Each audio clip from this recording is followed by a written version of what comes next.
Estic molt emprenyat, però molt emprenyat. No puc més amb el meu padrí.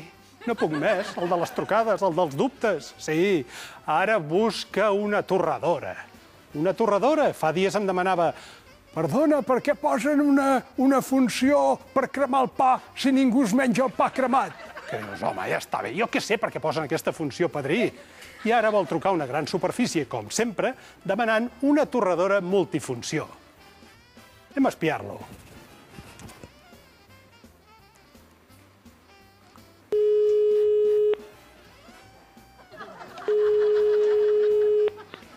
Carrefour, buenas tardes.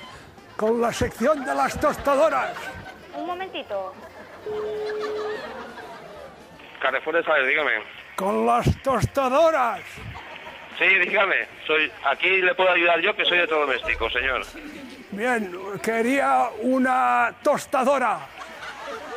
¿Una tostadora, señor? ¿De qué precio? Da igual, pero que sea multifunción.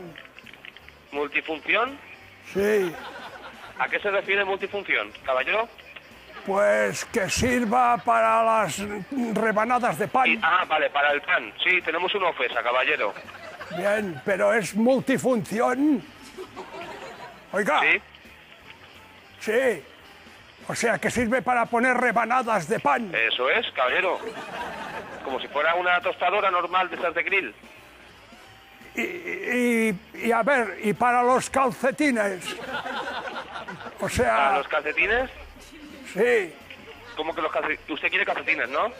¡Quiero una tostadora! ¿Para calcetines? Sí. ¿Cómo que una tostadora para calcetines? ¿Los calcetines de vestir, caballero? Pues claro, los de llevar. Estos que llevo puestos. Pero... ¿Usted quiere poner los calcetines de vestir en la tostadora? ¡Para que se calienten! No, eso no lo haga, que se queman. No, hombre, no. Por eso le pedía que fuera multifunción. Multifunción, no. O sea, una tostadora multifunción no quiere decir que haga tostadas con pan y caliente calcetines. Lo multifunción es que caliente, que tueste el pan y que tueste el pan Bimbo, o sea, la cortada a rodajas tradicionales. Eso sí, eso es multifunción. ¡Bimbo! Lo que tengo es eso, señor, una tostadora para tostar el pan Bimbo y para tostar el pan. Es lo que más alejado que usted tiene. Pero a ver, tiene que ser Bimbo el pan. Sí, correcto, el pan Bimbo o pan normal, la barra de pan tradicional. Vale. Eso que sea calcetines y pan, no. No, señor, eso no tengo nada que haga eso, señor. Pues, Vale. mire, que yo hasta ahora vivía en un error, ¿eh? Sí, perdone la falsa molestia. No se preocupe. Venga, que vaya bonito.